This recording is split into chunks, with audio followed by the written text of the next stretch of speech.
My name is Mudit, and today I'm going to teach you how to fold FM-2 alpha.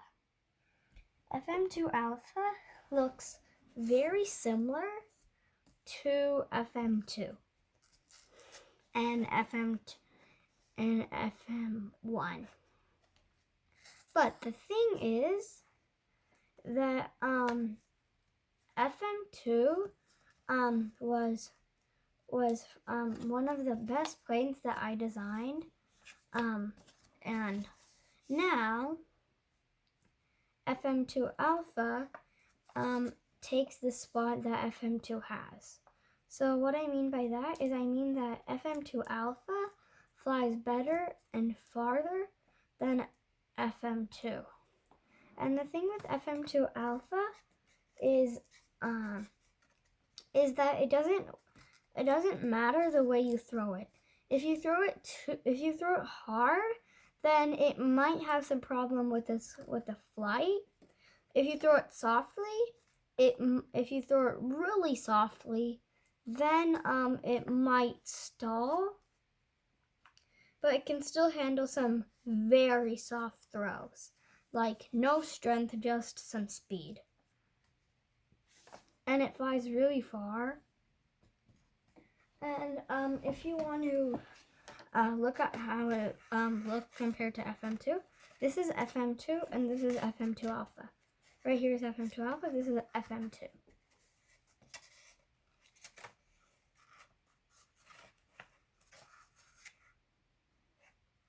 And the difference, and now you might not notice a difference. I'll tell you the differences. Like, you can notice one difference, and that one difference is that this part is way shorter than FM-2's. And the main difference is actually the size of the cockpit. FM-2's cockpit is smaller, and FM-2 alpha's cockpit is way bigger, like twice or maybe thrice bigger than FM-2's. This is FM-2's cockpit right here. This is FM-2's alpha cockpit.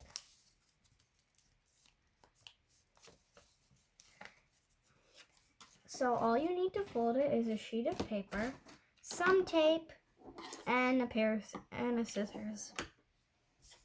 So first if you know how to fold FM-2, then FM-2 alpha is mostly the same thing, but with a few more steps. And also FM-2 alpha,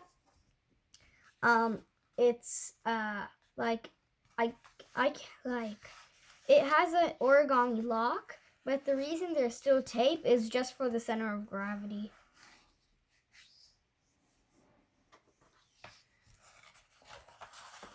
Oh, and the last video I should have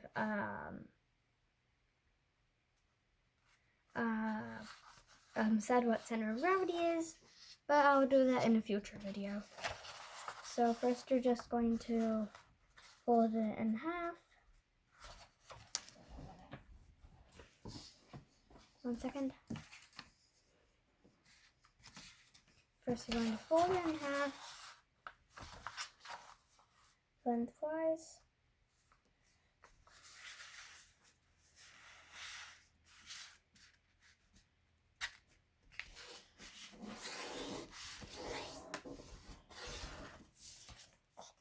And now, 1 second, I'm just pulling out my chair.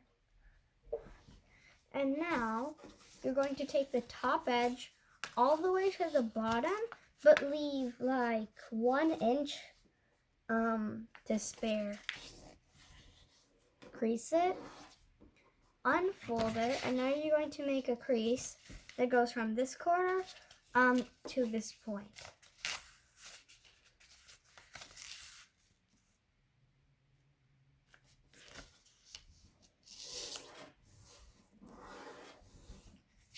Flip it over and match it up.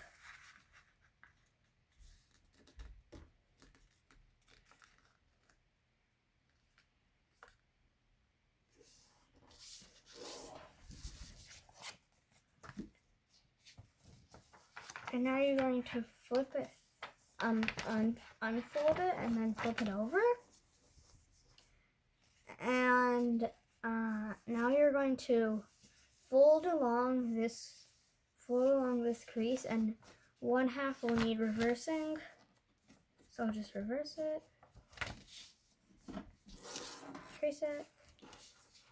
Actually, you shouldn't have creased it. Actually, never mind. You actually want to bring the nose of the plane to the bottom, but as you can see, when you bring it to the bottom, there's only a centimeter left. So you want to pull it farther down until from this crease, there is 1 inch from here, and also the point should be 1 inch. Should cross the back edge 1 inch. And now you can crease it, and now you're just going to pull it up, like fold along this crease, and now you're going to fold it in half to reverse this crease.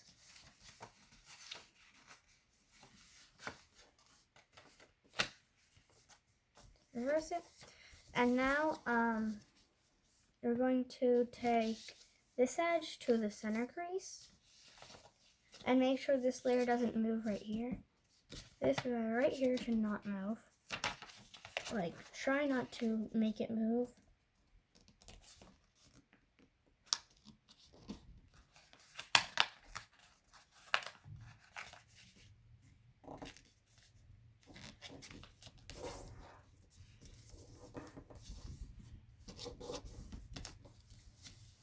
Now you're going to lift it up, and now you're just going to lift it up enough to take this layer out, and then you're going to reverse this crease, and then reverse this crease right here, and then fold along this edge.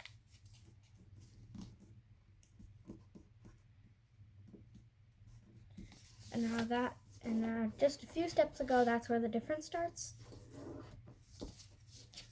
And now you're going to unfold this crease and then reverse this crease. And now fold along this crease again. And I'm sorry if I went a little bit too fast on that. Looks like I did go fast. I'm going to go a little bit slower on the other side. So first we're going to take this edge to the center crease.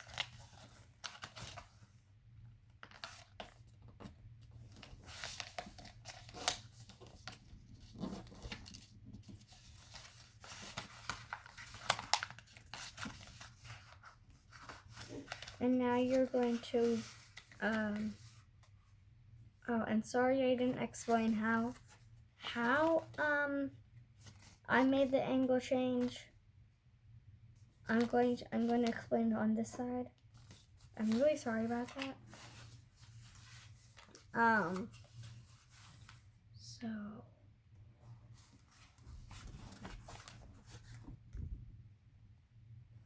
you're going, so in this pocket right here, you're going to put in the pocket that did not want to be open, you're going to put your finger in, and then you just want to make sure it ends right on this edge, and then just swivel this until it hits that corner.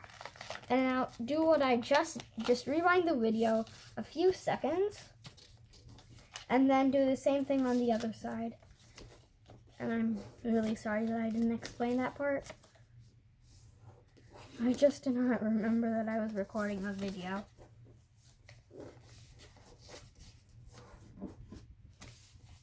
And now you're going to lift it up enough so that you can take out this layer. And now you might need to also lift up the other side to get the layer. You will need to do that. And now you're just going to reverse this crease, and then reverse this crease right here.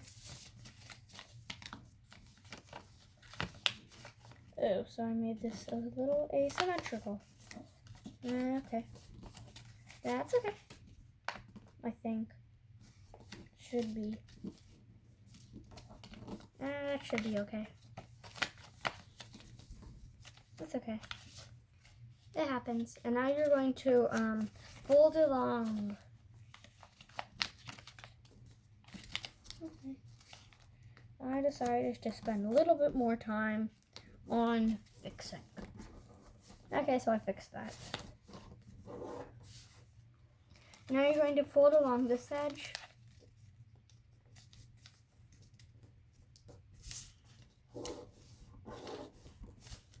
And then you're going to unfold this crease and then reverse this crease.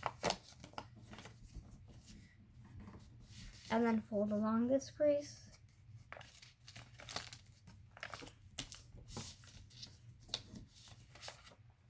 And now you're going to take this edge to the center crease.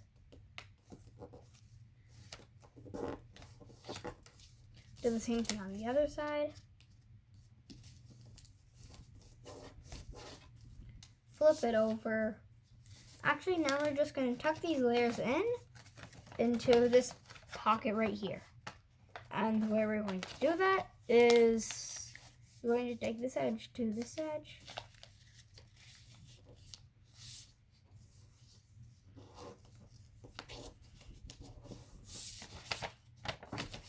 And now you're going to reverse this crease right here.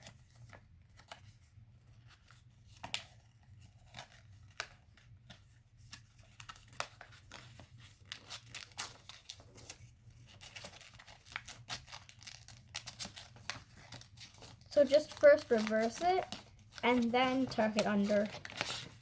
That's what I do. And if you watched how I folded FM-2, you might be wondering why I didn't do it the other way. Because I just wanted to show you how you would actually do it. And also I decided it would be just to show you that because recording it was not so good because it wasn't like you weren't able to see what I was able to do. So that was a little bit bad. So that's why I didn't do it. So and now you're going to take this edge to this edge.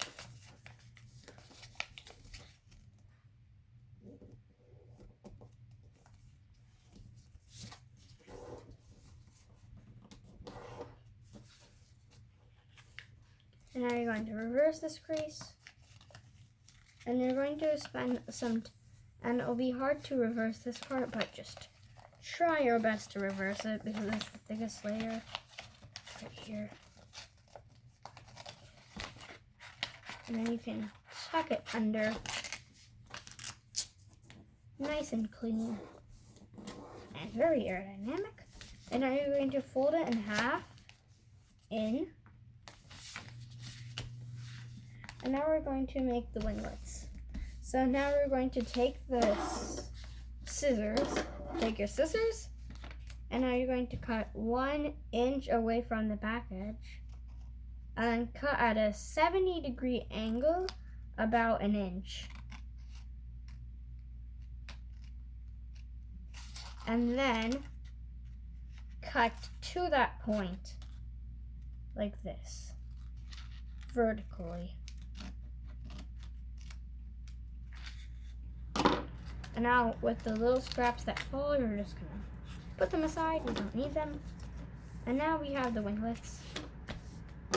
And now you don't need the scissors anymore. And now you're going to fold the wings. So take this edge to this edge. Mostly planes, you fold their wings like that, but sometimes it's a little different for some planes.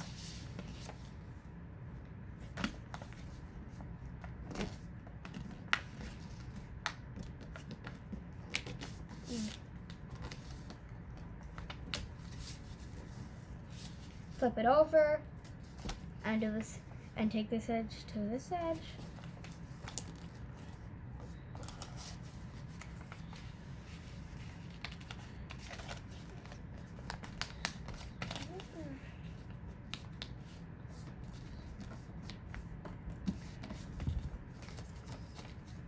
And now for the hardest step, and this step is really hard to do.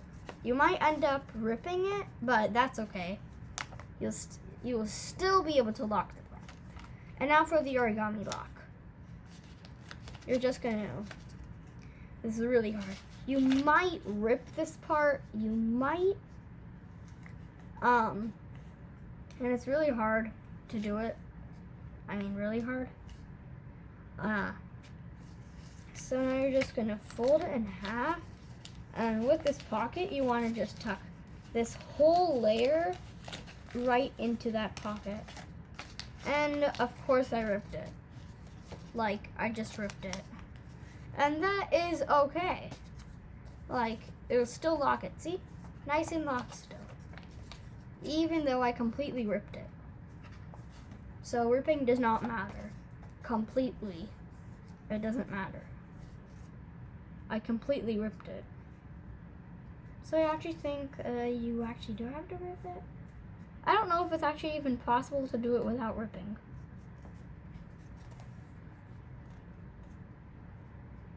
I don't even know if it's possible.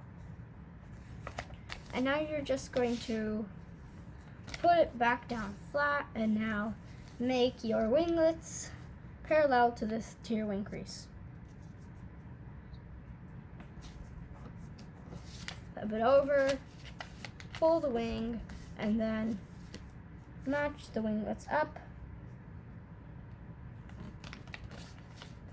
Open the plane up. Make the winglets nice and vertical. And now for the tape. I never showed you how to do this thing with tape.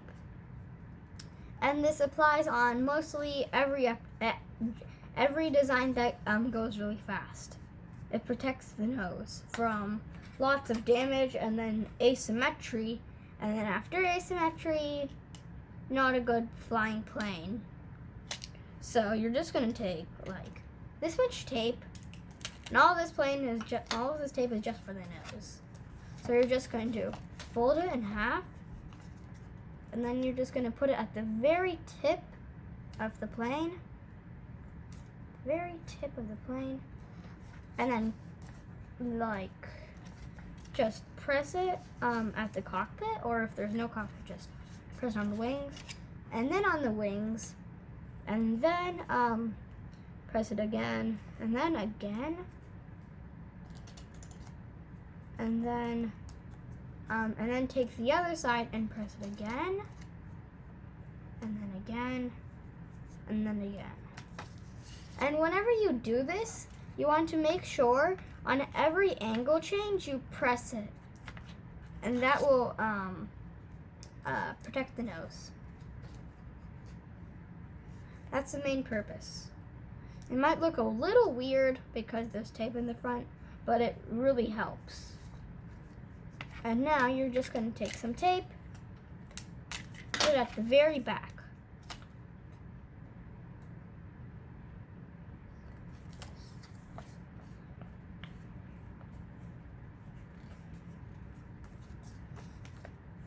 And now, with this plane, you won't need any up elevator adjustments. Like, no up elevator adjustments. But what you might need, and I probably always need, I always need this in this plane, is a rudder adjustment. And I don't do rudder adjustments. I do aileron adjustments. Oh, and again, I figured out that I didn't share an aileron adjustment in the previous video. So what an aileron adjustment is, you're just going to, like, from the back edge, you're just going to pull it up a little, and that's an aileron adjustment. And the aileron adjustment helps the plane not turn. So it does the same thing as a rudder adjustment, but usually an aileron adjustment is is for making your plane spin. But if you just put a slight one, then it won't do spinning. So don't do it how I just did. Do it way less than that. I just did it like that so you can see what it basically does. And now let's say your plane is turning left. So then you want to do the aileron adjustment on the right wing. And let's say your plane's turning right, then you want to do it on the left wing. And bye. Thank you for watching. Hope your plane flies better.